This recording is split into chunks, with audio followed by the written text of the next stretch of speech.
lies Beaver Dunes State Park. Lots of folks venture out to this location for some four-wheeling action, but most are blissfully unaware of the tales told online of alleged disappearances. As the story goes, Beaver Sand's portal, or Shaman's portal, is a door to another dimension where people have vanished, never to be seen again. Sort of Oklahoma's version of the Bermuda Triangle. Rumors persist to this day that Spanish explorer Francisco Vázquez de Coronado lost 3 men there while in search of the fabled 7 cities of Cibola in 1541. Purportedly, more recent events have caused tongues to wag about military-type people digging up what looked like a spacecraft in the pitch of night and men in suits with official-looking credentials, keeping folks warned off.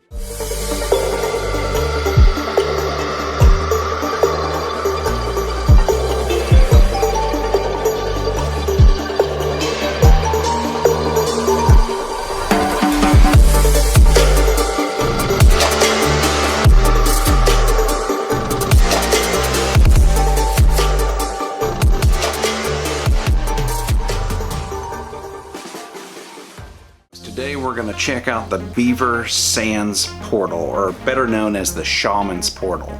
So at this location there have been multiple disappearances over the years. In '97 there was a boy from Kansas who disappeared. There was one witness to that one. She had described that he disappeared with green lightning and mist, and then suddenly the boy was gone. In 1977, a man by the name of Bill Grondike, he was from Colorado, he also disappeared in the area. In 1894, a lady by the name of Nancy Wright disappeared in the area. Now, prior to even all of that, in the 1500s, Coronado, the great Spanish explorer, was passing through the area, and he supposedly lost 3 men in the same location, and the descriptions are always the same. Green lightning, green mist, and they're gone. Now, rumors around the town that is close by these sand dunes, they speak of an event that occurred in the late 70s, that the U.S. government showed up to this location after a disappearance, and they removed what the locals say was possibly an ancient spacecraft from the sand dunes. Now, I have heard these stories my entire life, but there's not a lot of proof to go along with them. Now, in the textbooks as a child, yes, I did read these things, but I've never really seen any proof that Coronado was actually even in the area. So I think what we're going to do is we're going to go up to a museum in a nearby town called Liberal, Kansas, to see if we can find artifacts. I'm told there actually are some at all places, the Wizard of Oz Museum.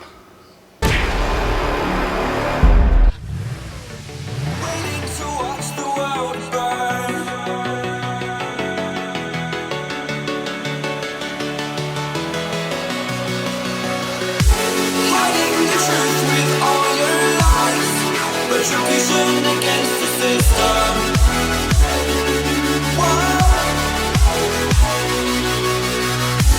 Taking a stand, this wasn't enough. We the people expect time to change the world for us. Living in a fantasy, taking everything away from me.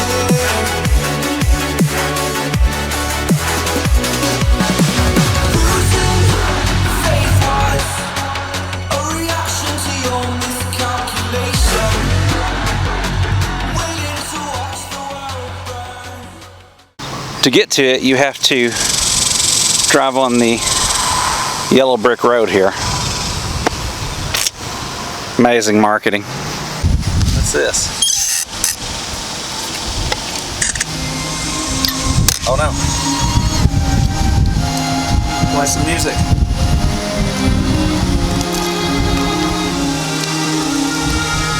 No, Toto, don't run away.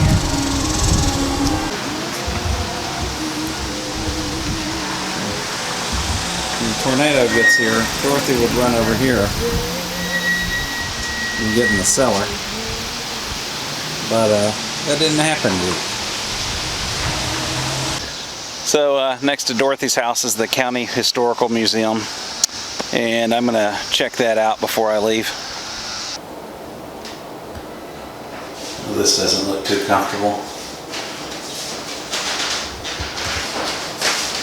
Put your feet up in those stirrups. put your feet in these things, and the baby like poops out. That's how that used to work back in the day. And if you didn't poop out fast enough, you got a spanking.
Okay, so the museum curator, she will not go on record at this at all. Did you notice, like, when I brought up aliens and shit, she just completely shut down? Yeah. It's like she wasn't going to talk about that. She was cool with it just right up until that point. But she said that there was a one Padilla. One Padilla was a Catholic friar who accompanied the expedition, and she gave me the phone number of a researcher from Spain who's based out of Mexico City that would have Friar Padilla's records from the expedition. And she was totally cool. Nobody will go on record on this. Have you noticed that? Like, everybody we try to talk to about it, they won't. Yeah. They won't. Yeah, they won't talk about it at all, will they? It's all good. Anyways, we're gonna reach out to this research lady and see what she says.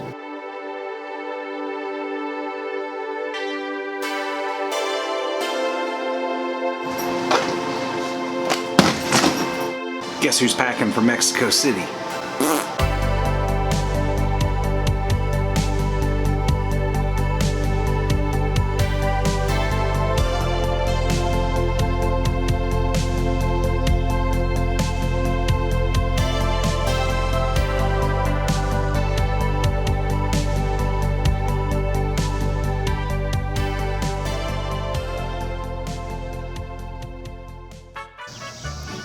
So it is like 6:30 in the morning, and Doctor was supposed to meet me here, and she hasn't yet. And I'm kind of starting to think that she's not going to show. So we'll probably go ahead and give her a call.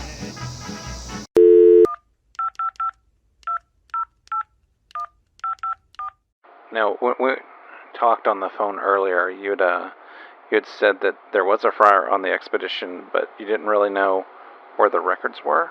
Yes, the records are copies now. The original papers were taken, but Fray Juan de Padilla was on the expedition. Okay. And you had mentioned that he did write something in the original logs about the men that disappeared in the sand dunes, correct? He described a green mist and flashes of green light before the men disappeared. Had he been warned by anybody to actually stay away from the dunes that you know of? No, but we do know the Native American guides hired by Coronado warned against going into the area. Okay, to the best of your knowledge, when did the original records, when were they removed? The original records seem to have been removed in the late 1970s. That would add up to right about the time one of the disappearances occurred. Who do we know? I mean, do you know who it was that actually requested the original documents? What the purpose was? Anything like that? That was at the request of the U.S. government. Okay. The official request mentions the Smithsonian and recovery of ancient artifacts. What do you know if the Army was involved at all? Some of the witnesses that saw the removal of the spacecraft said that the Army showed up. I mean, do you know, have you heard anything, do you remember reading anything about that in the copies of the records at all? As far as we know, the military was not a part of the official request. So I guess we know that this means the government was involved at one point. Okay, so 2 days in Mexico, and really all I've got to show for it is a bad case of Montezuma's revenge. Anyways, I just tried to call this lady, Adele Turner. She lives in Texas. Supposedly she was the one who witnessed the young Kansas boy who disappeared right in front of her, and she's not talking either. So at this point, I've got nothing, guys. I think the only thing we can do really is just go up there and take a look at the sand dunes ourselves. Dream machine, racing queen, I'll take you wherever you wanna go. Let's slow us down, break the speed of sound. Tonight we all know crazy. Dream machine, racing queen, you make my heart beat, you make my heart beat. Dream machine, racing queen, you make my heart beat, you make my heart beat. Red light on the highway, blue lights flashing behind me. Dream machine, racing queen, you make my heart beat, you make my heart beat.